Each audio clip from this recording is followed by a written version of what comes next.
मित्रांनो नमस्कार. कुस्तीच्या आखाड्यामध्ये गुरु जेव्हा आपल्या शिष्यांना म्हणजे पेलवानांना शिकवतो तेव्हा सगळे डावपेच त्यांना शिकवतो, पण एकाच दुसरा डावपेच राखून ठेवतो. कारण उद्या हे शिष्य जर आपल्याला हवी झाले तर आपले जे डावपेच आहे जे त्यांना माहीत नाही त्याचा वापर करता येईल. आज महाराष्ट्राच्या राजकारणात म्हणा, देशाच्या राजकारणामध्ये कमी असे पेलवान आहेत जे निष्णात आहेत, अनुभवी आहेत आणि ज्यांच्यामध्ये आजही ताकद आहे.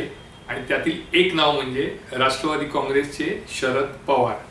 शरद पवार कोणता गेम कधी खेळतील, कोणासोबत खेळतील, कसा खेळतील हे पवार सोडून कोणालाही कळणार नाही आणि कोणाला ते कळू देतही नाहीत पवार.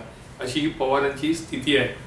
मात्र आज परिस्थिती अशी आहे की ज्या शिष्यांना त्यांनी तालमीत तयार केलं किंवा ज्यांना मोठमोठ्या संध्या दिल्या आखाड्यामध्ये उतरून लढाया करण्याच्या, ते 4 शिष्य आज त्यांच्या विरोधात उभे टाकले आहेत.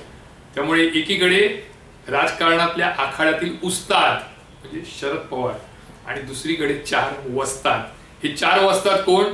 प्रफुल्ल पटेल, सुनील तटकरे, धनंजय मुंडे आणि छगन भुजबळ. एक काळ असा होता की शरद पवारांशिवाय यांचं पान हलत नव्हतं आणि शरद पवारांनी अगदी मनापासून या 4 जणांना आपली साथ दिली होती. जेव्हा जेव्हा आघाडीचं सरकार आलं तेव्हा या लोकांना संधी दिली.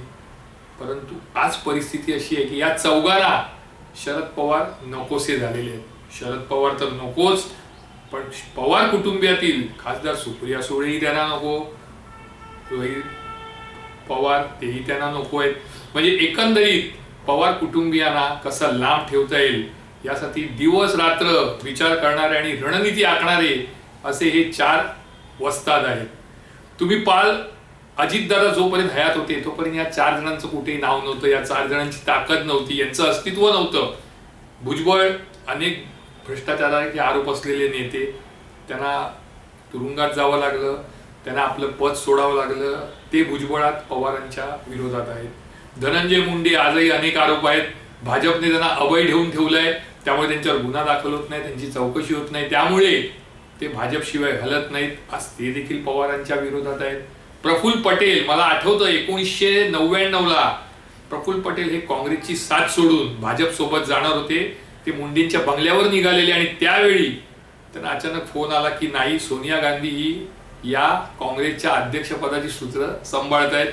गाडी वळली आणि पुन्हा काँग्रेसकडे आले. मग ते शरद पवारांबरोबर गेले. मात्र आज तेच प्रफुल्ल पटेल पवारांना विरोध करतायत. आणि चौथे जे आहेत ते आहेत सुनील तटकरे. सुनील तटकरेंना भरभरून शरद पवारांनी दिलं.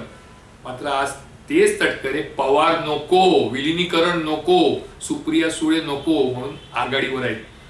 आज एकंदरीत स्थिती पाहिली तर अजितदादांच्या जाण्यानंतर जरी सुनेत्रा पवार या उपमुख्यमंत्री झाल्या असल्या, जरी राष्ट्रीय अध्यक्ष झाल्या असल्या, तरी जी सर्व सूत्र आहेत राष्ट्रवादीची ती प्रामुख्याने या 4 वस्तादांकडे आहे आणि प्रामुख्याने भाजपकडे आहे. कारण भाजपने या 4ही वस्तादांचे जे नाड्या आहेत त्या आवळून ठेवलेल्या आहेत. ज्या दिवशी भाजप विचार करेल की नाही आता यांना कामधंद्याला लावायचं, त्या दिवशी थोडाही वेळ भाजपला लागणार नाही आणि याची खात्री या 4 उस्तादांना आहे. आणि म्हणून हे जे वस्ताद आहेत हे वस्ताद भाजपला धरून आहेत. भाजप सांगणार तसं करणार. तुम्ही विचार करा की जर तुम्ही अजितदादांच्या जवळ आहात, अजितदादांवर प्रेम करत होता, तर किमान 2-3 दिवस अश्रू ढाळण्यासाठी तुम्ही बारामतीत हवे असायला हवे. मात्र ज्यावेळी तिथे अंत्यसंस्काराच्या विधी चालू होत्या अजितदादांवर, त्यावेळी इथे हे 4 वस्ताद आहेत ते मुख्यमंत्री देवेंद्र फडणवीस यांच्याबरोबर राजकीय खेळी खेळत होते. कशा पद्धतीने शपथविधी घेता येईल असं पाहायला गेलं तर शपथविधी जर 13 दिवसानंतर घेतला असला तरी काही फरक पडला नसता. सरकार कोसळलंही नसतं, सरकारला कोणता धोकाही नव्हता किंवा राष्ट्रवादी काँग्रेसलाही कोणता धोका नव्हता.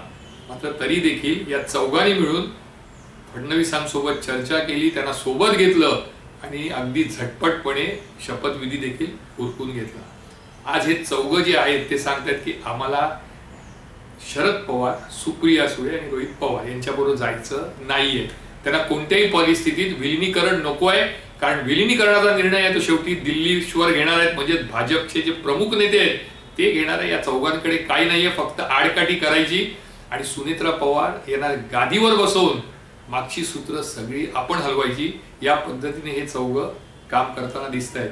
पण शेवटी असं म्हणतात की तुम्ही जरी वस्ताद असाल तरी तुमचा उस्ताद हे शरद पवार आहे. ठीक आहे, शरद पवार आजारी आहेत, त्याला दर 4-5 दिवसांनी हॉस्पिटलमध्ये ऍडमिट व्हावं लागतंय, पण ज्या दिवशी ते थोडेसे बरे होतील त्या दिवशी त्यांचा खेळ सुरू होईल. कारण आजही त्यांच्यावर प्रेम करणारे अनेक आमदार आणि नेते हे अजित पवार यांच्या गोटात आहेत. अजित पवार का सोडून गेले हे सर्वांना माहिती आहे. अजित पवारांवर आरोप झाले, त्यानंतर अजित पवार यांनी शरद पवार यांची परवानगी घेऊनच काही प्रमाणात आमदार घेतले आणि ते तिथे निघून गेले. याला मूक पाठिंबा पवारांचा होता. परंतु तरी देखील आता परिस्थिती अशी आहे की अनेक आमदार, अनेक नेते विविध जिल्ह्यातील हे शरद पवार यांच्या संपर्कात आहेत. शरद पवारांनी अजून खेळी खेळायला सुरुवात केलेली नाही. ज्या दिवशी हे उस्ताद खेळी खेळायला सुरुवात करतील त्या दिवशी 100% हे जे 4 वस्ताद आहेत, या 4 वस्तादांची सर्वात प्रथम हालत खराब होईल. त्यांची राजकारणातली दिशा चुकली जाईल. फक्त बघायचं एवढं आहे की कोण कोणावर भारी पडतं. उस्ताद वस्तादांवर भारी पडतो की हे 4 वस्ताद उस्तादांवर भारी पडतात. मी अमित जोशी पुन्हा एकदा रविवारी एखादा नवा विषय घेऊन तुमच्या समोर येतो. तोपर्यंत तुमची रजा घेतो. जय हिंद, जय महाराष्ट्र.